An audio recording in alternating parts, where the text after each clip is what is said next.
네, 시장의 특징주들 만나봤습니다. 최근에 비록 지수 여전히 힘이 없지만 경기 회복에 대한 기대감에 이어서 또 실적으로 시장이 잘 버텨내고는 있습니다. 과연 1분기 실적 시즌과 함께 시장의 상승 추세가 재개될 수 있을지 많은 투자자분들이 또 궁금해하시는 것 같은데요. 오늘은 센터장들의 시장 전망에 대한 의견을 직접 취재해온 매경닷컴 증권부의 김교리 기자와 시장에 대한 전망 해보겠습니다. 안녕하세요. 안녕하세요.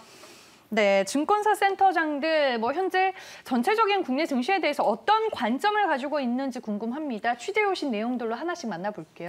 네. 일단 이번 주 증시를 간략하게 정리를 하면 이 3천선에서 공방전이 일었다 이렇게 말씀드릴 수 있겠습니다. 3천선을 내려가는 거가 주초의 모습을 보이다가 다시 인해 회복하는 이제 수급의 향방이 이어지고 있는데요. 일단 뚜렷한 모멘텀이라든지 확실한 지표가 없이 증시 변동성이 계속 이어져 오기 때문에 앞으로 증시는 어떻게 진행이 될지 또 어떤 투자 전략을 세워야 할지 각 증권사 센터장들 얘기 들어봤습니다.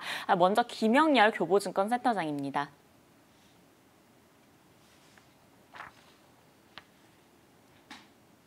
투자자들이 원하는 어떤 기대 수익에 도달하지 않는다라는 부분으로 시장에 잠재되어 있던 어떤 불안 요소 그리고 무증상 경기 침체 요인 등을 이제 스스로 느끼기 시작을 하게 되는 겁니다. 이 얘기는 현재 주식시장은 이제는 변별력이 강해지는 구간에 들어가고 있다고 볼 수가 있고 지난해까지 주식시장이 충격에 따른 상당히 어떤 본능적 반응에 의해서 진행되었었던 부분이다라면 지금부터는 이제 주식 투자에 대한 본질, 경기의 흐름, 경기의 강도, 그리고 기업 실적과 기업 및 산업에 대한 경쟁력 이런 본질적인 문제를 가지고 투자를 해야 되는 어려운 시장국에 들어가고 있다는 거죠. 그래서 투자자들은 지금 변화된 환경에 빠른 적응을 하는 과정 등이 중요한 부분인 것이지 각각 이벤트적인 요소에 의미를 달아서 앞으로의 투자 판단을 결정을 하려다 보면은 말 그대로 시장에 떠도는 뉴스와 각종 정보에 취해서 올바른 투자 판단을 할 수 없는 그런 상황에 직면해 있다고 보고 있습니다. 네, 시장이 어려울 때일수록 본질을 잘 파악하자라는 정말 좋은 말씀을 해주셨습니다. 본질과 경기의 흐름 그리고 기업 실적 등등을 보고 투자를 해야 할 시점이다라고 강조를 해주셨는데 다른 센터장 분들은 또 어떤 관점일까요? 일단은 공통적으로 짚어준 게 이 외국인들이 살아나야 된다. 결국에는 이제 실적 이익 추정치가 굉장히 좀 좋게 아시아 국가 중에서는 코스피가 굉장히 좋게 나타나기 때문에 이 외국인들이 다시 돌아올 가능성을 염두에 두면서 이 부분을 집중해야 된다고 말씀을 많이 해주셨거든요. 이 황승택 하나금융투자증 리서치 센터장은 이 코스피 이익 추정치가 아시아 국가 중에 이제 단연 높다라고 하면서 일반적으로는 이제 수출 증가율이랑 코스피 상승률이 유사한 흐름을 보이지만 이에 따라서 좀 유추해 보건대 2분기에는 상승세 또 신고가를 형성할 수 있다 이렇게 좀 내다보셨습니다. 또 금리 상승을 좀 두려워할 필요도 없고 여전히 이제 사이클이 글로벌 경제 회복 사이클이 순환하게 이어지고 있기 때문에 이 부분에 대해서도 집중적으로 눈여겨봐야 한다 이렇게 전망했습니다. 이어서 정용택 IBK 투자증권 센터장은요. 이 코스피 지수가 당분간은 아마 간방세로 이어지지 않을까 이렇게 예측을 주셨습니다. 그러니까 결국에는 코로나 이슈가 완전히 소멸되지 않았고 또 여러 가지 미국이라든지 유럽 또 중국의 부양책들이 오르락 내리락 하고 있기 때문에 상승 동력이 절실하게 필요한 상황에서 이 유동성 장세에서는 이 눈에 잡히는 실적이나 또는 성장세 또 테마 이런 거에 좀 관심을 뒀다면 앞으로는 이 실적이 뒷받침되는 이런 기업들을 잘 선별하고 경기 관련한 민감주들을 눈여겨보는 것이 좀 좋을 것이다 이렇게 조언을 주셨습니다. 또 대체적으로 좀 긍정적인 시각을 많이 주시긴 했는데요. 윤창영 신한금융투자 리서치 센터장은 이제 올해 2분기 이후에는 이제 글로벌 유동성 정책이라든지 정책 동력 또 여러 가지 백신 접종에 대한 확산, 안정화 이런 것들이 이제 시차를 두고 글로벌 상황에서 동시다발적으로 일어나고 있을 예정이기 때문에 국내 주식시장에 어쨌든 호재로 작용할 가능성이 높다라고 하면서 이제 IT라든지 바이오 또 주요 산업들, 우주 산업 말씀해 주셨고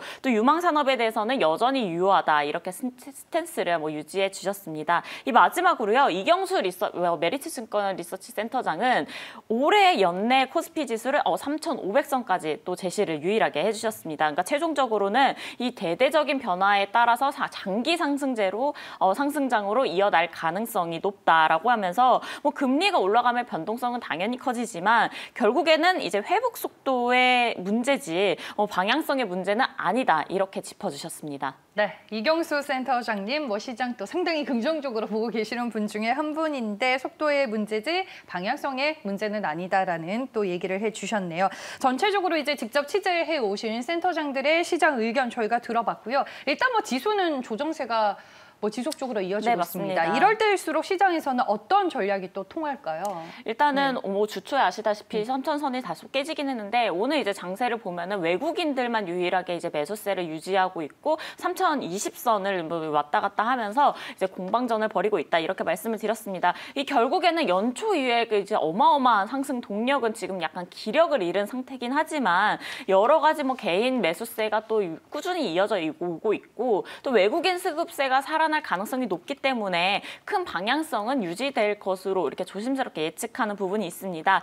다만요, 이제 장기물, 그러니까 미국 국채 금리가 다시 오를 가능성이 조금 높고 또 미국과 중국의 어떤 갈등의 재조장, 또 유럽 내 이제 코로나 확산 여러 가지 이제 글로벌 악재들이 아무래도 좀 지수 하방을 좀 견인하지 않을까 이렇게 예상을 하고 있습니다. 이제 시장에서 또 증권가에서는 이런 어떤 변동 장세에서도 숨은 진주가 있다 이렇게 조언을 하고 있는데요. 결국에는 이제 실적이 답이다 이렇게 말씀드릴 수 있을 것 같습니다. 그러니까 실적이 돋보이는 기업들을 2분기 또 이제 지금 실적 시즌이기 때문에 이 부분을 좀 유념해 보셔야 될 것 같은데 제가 이제 취재해 본 바로는 이제 증권사 세 곳에 실적 전망치가 있는 기업들 대표적으로 올해 이번 분기에 좀 유심히 봐야 될 것들이 삼성전자, SK하이닉스, LG화학 등이 있겠고 풀무원, 카카오, 또 대한유화, 또 서울반도체, 셀트리온, 또 CS윈드 등이 지목이 되고 있습니다. 그럼 결론적으로는 다양한 업종들에서 실적이 강하게 나오는 이런 숨은 진주들, 또 화학이나 반도체 외에도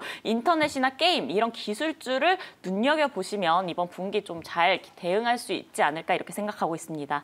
네, 알겠습니다. 그리고 수급적인 부분에서 또 이슈가 있습니다. 국민연금의 주식 리밸런싱을 앞두고 이제 오늘 또 최고 의결기구인 기금운용위원회가 회의를 진행을 하면서 국내 주식 목표 비율을 과연 늘릴지 이 여부에 또 많은 분들이 관심을 가지고 있는데 네, 어떤 이야기들이 좀 나올까요?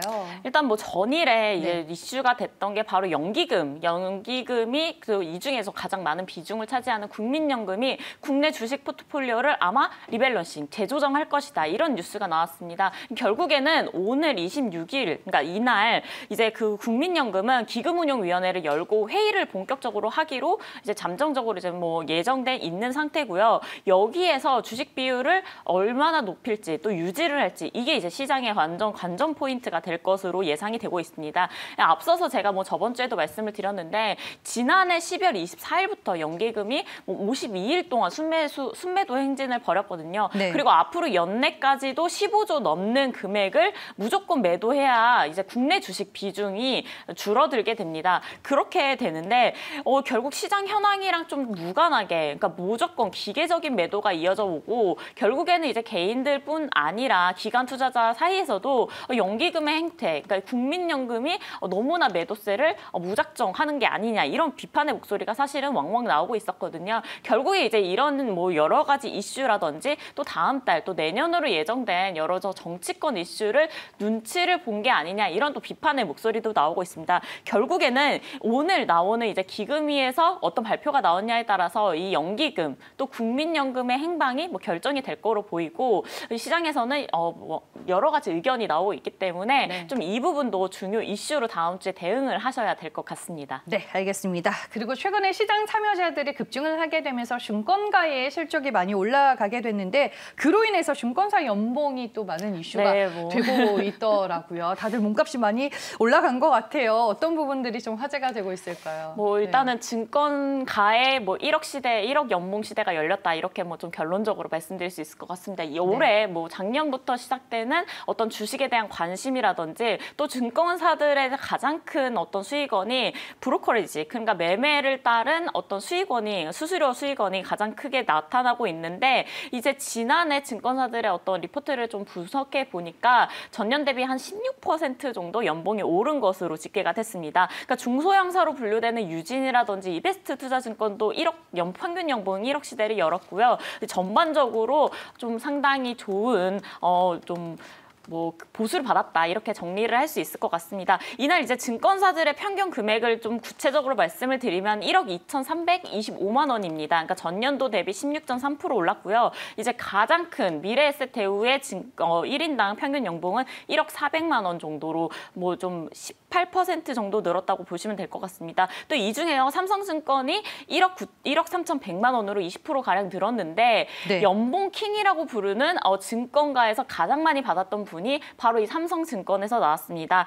장석훈 대표 17억보다 많이 받은 직원이 나타났는데 바로 이제 강정구 영업지정장 PB 분이십니다. 작년에 연봉으로만 무려 55억 원으로 증권사의 단연 탑으로 오른 인물이 나오고 있었습니다. 네, 직접 모셔서 실질적인 분위기가 어떤지 얘기를 한번 들어보고 싶네요. 네, 저도 만나보고 싶은 분들 중에 한 분이십니다. 네, 한번 부탁드려야겠어요. 쉽지는 않겠지만 저희가 한번 시도를 해보도록 하겠습니다. 네, 이렇게 해서 오늘 얘기 잘 들었고요. 매경닷컴 증권부의 김규리 기자와 함께했습니다. 고맙습니다. 감사합니다.